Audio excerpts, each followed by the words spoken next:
നമസ്കാരം. പ്രധാന വാർത്തകൾ.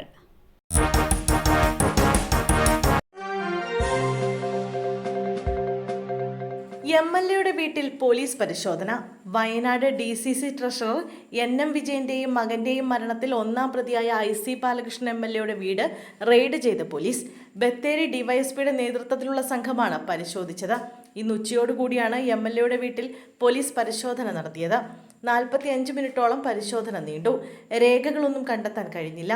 നാളെ അദ്ദേഹത്തിന്റെ ചോദ്യം ചെയ്യൽ പൂർത്തിയാവും. അറസ്റ്റ് അടക്കമുള്ള നടപടികളിലേക്ക് കടക്കാനാണ് പോലീസ് നീക്കം. മുൻകൂർ ജാമ്യം ഉള്ളതിനാൽ അറസ്റ്റ് രേഖപ്പെടുത്തി വിട്ടയക്കും. ആത്മഹത്യാ പ്രേരണ കുറ്റമാണ് IC ബാലകൃഷ്ണൻ MLA-ക്കെതിരെ ചുമത്തിയിട്ടുള്ളത്. AR ക്യാമ്പിൽ വെച്ചായിരിക്കും നാളെയും ചോദ്യം ചെയ്യൽ.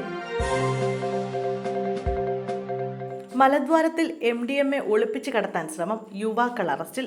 തോക്കാട് സ്വദേശിയായ ചെമ്മരുതി നൂറ മൻസിലിൽ മുഹമ്മദ് അഫ്നാൻ, വർക്കല കാറാത്താല ഷെരീഫ് മൻസിലിൽ മുഹസിൻ എന്നിവരാണ് പിടിയിലായത്. ബംഗളൂരുവിൽ നിന്ന് ട്രെയിനിൽ കടത്തിക്കൊണ്ടുവന്ന MDMA-യുമായി വർക്കല റെയിൽവേ സ്റ്റേഷനിലിറങ്ങി ബൈക്കിൽ കയറുന്നതിനിടെയാണ് യുവാക്കൾ പിടിയിലായത്. ജില്ലാ റൂറൽ SP-യുടെ കീഴിൽ പ്രവർത്തിക്കുന്ന ഡാൻസ് ഓഫ് ടീമാണ് യുവാക്കളെ പിടികൂടിയത്. 2 പ്രതികളെയും വർക്കല പോലീസിന് കൈമാറി. ഇവരെ വൈദ്യപരിശോധനയ്ക്ക് വിധേയമാക്കുന്നതിനായി വർക്കല താലൂക്ക് ആശുപത്രിയിൽ പ്രവേശിപ്പിച്ചു. മുഹസിന്റെ ദേഹപരിശോധനയിൽ 28 ഗ്രാം MDMA രഹസ്യഭാഗത്ത് ഒളിപ്പിച്ച നിലയിൽ കണ്ടെടുത്തു. എക്സ്റേ എടുത്ത് പരിശോധിച്ചപ്പോഴാണ് മലദ്വാരത്തിനുള്ളിൽ മയക്കുമരുന്ന് ഒളിപ്പിച്ച നിലയിൽ കണ്ടെത്തിയത്. 14-കാരിയെ ക്രൂരമായി മർദ്ദിച്ചു. മദ്യലഹരിയിലായിരുന്ന 53-കാരൻ അറസ്റ്റിൽ. കൊല്ലം ചടയമംഗലത്ത് 14-കാരിയെ വീട്ടിൽ കയറി മർദ്ദിച്ച 52-കാരൻ അറസ്റ്റിൽ. ചടയമംഗലം അയ്യപ്പൻമുക്ക് സ്വദേശി ശ്രീകുമാറാണ് പിടിയിലായത്.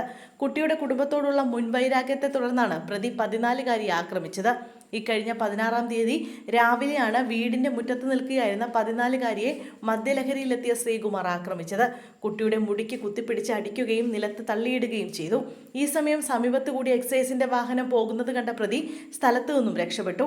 തുടർന്ന് അമ്മ ജോലി ചെയ്യുന്ന സ്ഥലത്തെത്തി കുട്ടി വിവരം പറഞ്ഞു. ശാരീരിക ബുദ്ധിമുട്ടുകൾ നേരിട്ട പെൺകുട്ടിയെ ആശുപത്രിയിൽ പ്രവേശിപ്പിച്ച് ചികിത്സ നൽകി. കുടുംബം നൽകിയ പരാതിയിലാണ് ചടയമംഗലം പോലീസ് ശ്രീകുമാറിനെ അറസ്റ്റ് ചെയ്തത്. ആലപ്പുഴ ചേർത്തല മായിത്തറയിൽ രാജസ്ഥാൻ രജിസ്ട്രേഷനിലുള്ള പിക്കപ്പ് വാൻ MVD തടഞ്ഞു. വാഹനം ഓടിച്ചത് 12-കാരൻ. MVD വാഹനം തടഞ്ഞതോടെ 12-കാരൻ ഓടി രക്ഷപ്പെട്ടു. മോട്ടോർ വാഹന വകുപ്പ് പരിശോധനയിലാണ് 12 വയസ്സുകാരനാണ് വാഹനം ഓടിച്ചതെന്ന് കണ്ടെത്തിയത്. വഴിയോര കച്ചവടക്കാരായ രാജസ്ഥാൻ സ്വദേശികളാണ് വാഹനത്തിലുണ്ടായിരുന്നത്. മായിത്തറയിൽ മോട്ടോർ വാഹന വകുപ്പ് പതിവായുള്ള പരിശോധന നടത്തുന്നതിനിടെയാണ് സംഭവം. ഇതിനിടയിലെത്തിയ പിക്കപ്പ് വാൻ തടഞ്ഞു നിർത്തി. തുടർന്നാണ് വാഹനം ഓടിച്ചത് പ്രായപൂർത്തിയാകാത്ത കുട്ടിയാണെന്ന് മനസ്സിലായത്. MVD ഉദ്യോഗസ്ഥരെ കണ്ട കുട്ടി ഉടനെ ഓടി രക്ഷപ്പെട്ടു.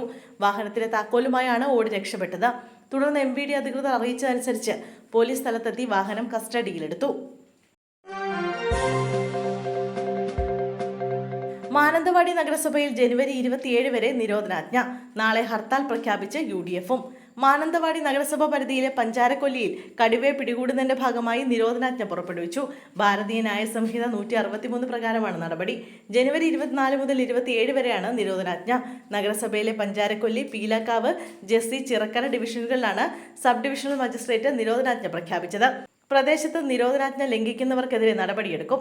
അതിനിടെ കടുവയുടെ ആക്രമണത്തിൽ രാധ എന്ന 45-കാരി കൊല്ലപ്പെട്ടതിൽ പ്രതിഷേധിച്ച് നാളെ മാനന്തവാടി മുനിസിപ്പാലിറ്റി പരിധിയിൽ ഹർത്താൽ ആചരിക്കും. ഇന്ന് രാവിലെയാണ് പഞ്ചാരക്കൊല്ലി സ്വദേശിയായ രാധയെ കടുവ കടിച്ചു കൊലപ്പെടുത്തിയ നിലയിൽ വനത്തിനുള്ളിൽ കണ്ടെത്തിയത്.